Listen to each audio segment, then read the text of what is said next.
Nakita mo ba yung cellphone ng tatay mo? Nilagay ko dun sa loob ng kabaong niya bago siya ilibing. Ha? Ba't mo naman ginawa yun, anak? May mga importante laman dun. Baka sakaling buhay pa siya para matawagan niya ako. Ay, Diyos ko talaga tong batang to.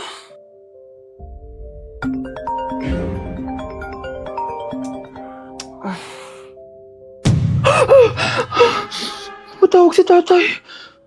Nay, kailangan natin pumunta sa sementeryo. Tumawag sa akin si tatay. Anak, pwede ba? Wala akong oras makipagbiruan sa'yo. Marami pa akong tatapusin trabaho. Pero Nay, pag di ka pa tumigil, kukunin ko yung cellphone mo. Tay, sumagot ka. Alam kong buhay ka. Sa lahat ng pwede kong makita, ikaw pa talaga. Jessica, tinatawagan ko lang tatay ko. Nababaliw ko na talaga, no? Patay na tatay mo, di ba? Baliw. Hindi, buhay siya. Ito tandaan mo. Kapag hindi ka pa tumigil sa kabaliwan mo, susunod ka na sa tatay mo. Sinabihan akong baliw ni Jessica tapos sinaktan niya ako. Totoo naman, di ba? Nabuhay ka. Anak, nabalitaan mo na ba? Ha? Ang alin, Nay? Patay na si Jessica. Natagpuan siyang walang buhay dyan sa may ilog. Ano? Ay, Diyos ko, kawawang bata. Tay, sumagot ka na please. Ikaw! Ikaw ang pumatay sa anak ko! Ano? Eh siya nga to ng away sa akin eh. Ikaw ang huli niyang kasama. Tandaan mo to. Isusunod kita sa tatay mo. Tay, hindi ko na alam gagawin ko. Sinisisi ako ng nanay ni Jessica sa pagkamatay ng anak niya. Natatakot ako. Anak, yung nanay ni Jessica. Oh, bakit, Nay? Pinatay daw. Binitin sa may puno. Ano? Nakakatakot na dito sa barangay natin, anak. Sinong pumapatay sa kanila? Nay, may tao. Sino po sila? Magandang araw po. Ako po si Detective Jason. Ako ang may hawak sa investigation case sa pagkamatay ni Cheska at ng kanyang nanay. Bakit kayo nandito? Dahil dito.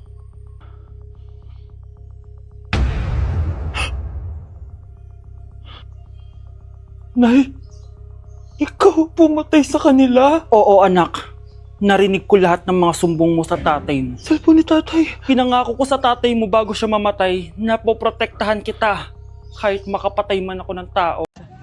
Hindi mo talaga ako love. Hindi, ma-joke lang. Hindi mo talaga ako love. Patingin, Love mo ko, love mo ko. Yeah. Bakit di mo ko love? Ay naku anak, grabe talaga yung sa Brianna. Ang kalat-kalat palagi ng kwarto, parang binagyo. Di ka pa nasanay kay Ate Brianna, Nay.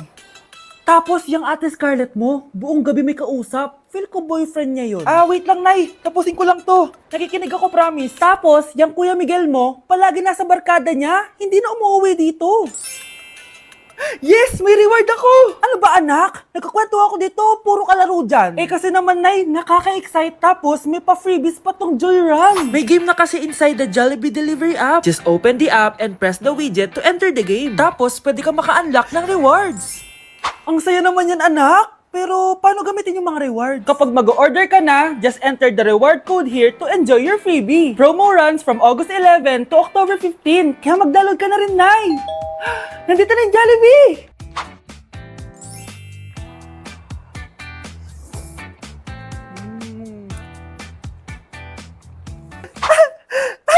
Yes! May reward ako! Ay wow, nag-enjoy na rin siya oh.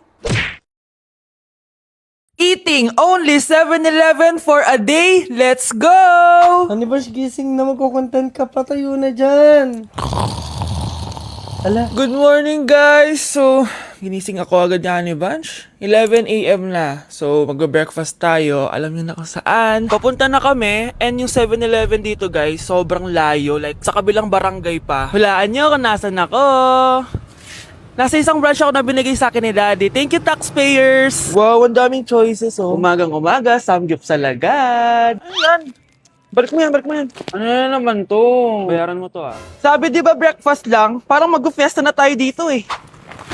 Let's eat! So, itry na natin tong spam musubi. Yan. Mas masarap yung sa Japan, pero masarap din naman to. Meron tayong samgyupsal. Oh!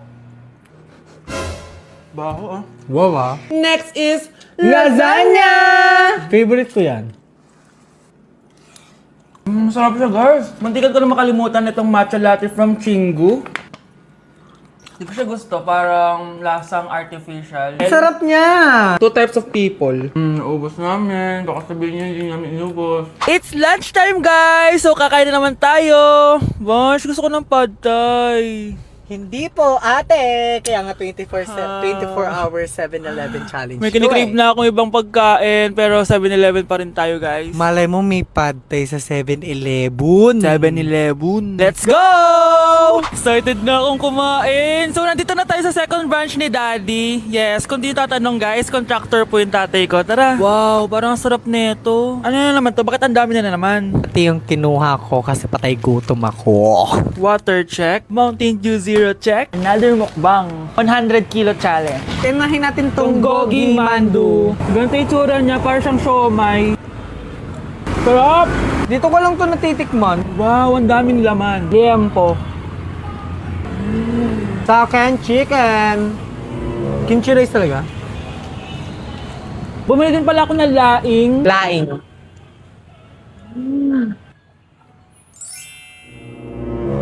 Hindi ko siya bet. For the dessert, May dessert pa? busog na naman! Next Kaya stop! naman. Next stop na namin. Charan! May mag-uulam na naman ng itlog at sardinas for a month. So, bumili ako ng iPhone 17 Pro. Sana all naka-iPhone 17. Yes, guys, hindi po ako anak ng contractor. Galing po to sa pinaghirapan ko. Hindi po to galing sa nakaw. Ano?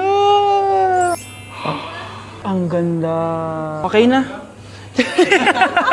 Ang ganda ng blue. Ganda ng pagka-blue niya, it's dark. Okay guys, side by side sila ng dati kong phone. Ito yung dati kong phone, medyo malaki siya. And ito na yung bago kong phone. Ayoko na sa malaki guys, kasi ang hirap niyang hawakan. So meron pala siyang cord and SIM ejector. Ang gaan niya! Satisfying part. Okay, satisfied. Wala pa akong tempered, so kailangan careful lang. Hello, hello? Eto na siya, guys. So, sa setup ko muna siya, guys. Babalikan ko kayo. So, eto na. Na-setup ko na and nandito na lahat ng apps ko. Kung makikita nyo, iba na talaga yung design niya. Siyempre, naka-iOS 26 na siya. Tignan nyo, guys. So, yung glass. Punta tayo sa camera niya. Ito yung normal. Tapos, pag pinundot ko to, grabe, sobrang ultra-wide naman nito. Ito yung quality ng front camera niya. Ganda. Tapos, ito naman yung quality ng back camera niya. Grabe, sobrang linaw oh. Kita mo yung mga pores ko. Kaya naman, hindi ako mahihiyang i-flex ko to kasi galing to sa pinaghirapan ko. Yung iba kasi, mahilig mag-flex, galing naman sa nakaw. Mahiya naman kayo, uy. So yun lang naman, this is my new baby and aalagaan kita. So yun lang naman guys, bye! Mga anak ko, I got a new bag! Nay, bumili ka na naman? Ilang araw na tayong walang makain. Tapos inuman pa yan? Nay, nagugutom na ako. Kayong dalawa, wala kayong karapatang magreklamo ha? Alak lang naman kayo ng tatay niyo sa una niyang asawa. Tatawag ko kay tatay. Akin na yung cellphone mo.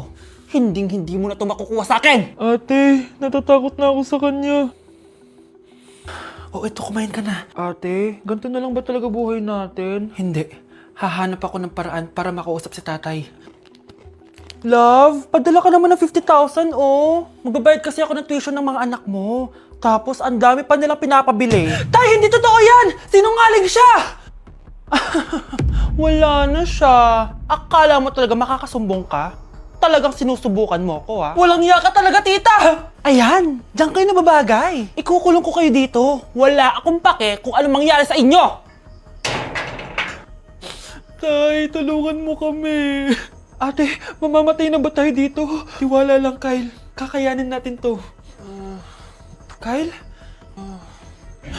Ang taas ng lagnat mo. Tita, tulong! Dali natin sa hospital si Kyle! Ang ingay naman ng mga yun. May bago na naman akong bag. Kyle! Delivery po. Salamat naman, dumating na yung bago ko cellphone. Oh, ano pa ginagawa mo dyan?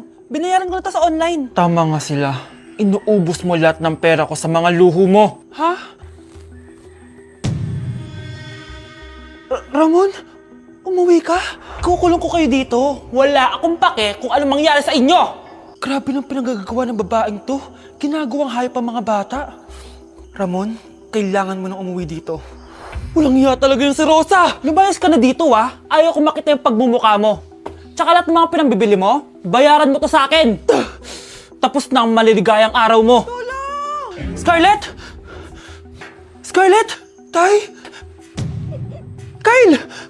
Okay na si Kyle. Buti na lang, agad niya siya nadala dito. Sorry mga anak. Kung alam ko lang, uuwi ako agad. Tay, ang importante, nandito ka na. Yay! Nandito na si tatay! Makakain na ulit tayo ng masarap, ate! Huwag kayong mag-alala anak. Hindi na kayo malalapitan ng babaeng yon. Pangako. Hindi ko alam kung kinakain to. Trying viral TikTok snacks! Let's go! Dumating na sila! Lahat ng mga papakita ko dito, hindi sponsored. Baka naman. Ang una natin titikman ay may 1.3 million sold sa TikTok shop. Wow, grabe! Saan na natin? Ang laki pala niya. Parang mukha ko na to. Oh. Wow! Wow, amoy damo. Lasa siyang Coco Crunch, tapos lagyan mo lang ng matcha sauce. For me, i-rate ko to ng 7 out of 10. Okay, next, etong Mamon from China, and super sikat na ito, promise. Ano to? Kinakain ba to? Ito yung mga nasa sapatos, di ba? Kasi hindi ko alam kung kinakain to. Pag di ko na-upload to, ibig sabihin alam nyo na. Guys, hindi pala siya kinakain. Ganito yung tsura niya. Ang sarap! Wow. Kaya siguro viral to. Ang sarap! Bahay namin out of 10 to, guys! Kapag hindi ka nasarapan dito, sunugin yung bahay namin. Okay, etong next natin is merong 2.1 million sold sa TikTok shop. Grabe, ang dami nun! Paldo kayo, ha? Eto na sila, guys. Bumili ako ng 2 cookie, etong matcha, and eto black asteroid. So, galing to ng space? Hindi! Masarap siya. I-rate ko tong flavor na to na 8 out of 10. Okay lang siya. 6 out of 10. Okay, next na tayo. So, meron tong 300,000 sold sa TikTok shop. Tikman natin kung lasa ba talaga siyang chicharon. So, ganito yung tsura niya. Mukha siyang chicken skin. Parang mas masarap to kapag may suka. Honey Bunch! Tikman mo na. I-rate ko to ng 9 out of 10. Etong next natin, palagi ko to nakikita sa FYP ko. Kaya i-try na natin. Charan! Amoy gatas niyong powder. Ganito yung tsura niya. Parang may naglalaban sa loob ng bibig ko. Pero di kanya pinaglaban. Pero di ko kaya! Masarap siya and i-rate ko siya ng 9 out of 10. Okay, last natin natitikman itong fruit and vegetable na chips. May ganun pala. So, ito yung laman niya. Assorted siya, guys. Una natin titikman ito. Di ko alam kung ano to. Mukha siyang tubo. Feel ko nalunok ko na yung mga braces ko. Okay lang yung nauna ko natikman. Ito parang sweet potato. Parang magkakalasa lang silang lahat. Iba lasa nito. Durian! Kaya pala parang may amoy. I-rate ko to ng 5 out of 10. Hindi ko siya masyado nagustuhan, pero malay nyo kayo magustuhan nyo, di ba? In fairness matibay yung braces ko. Kung meron pa kayong gustong ipatikim sa akin, i-comment nyo lang dyan. Yun lang naman, guys. Bye!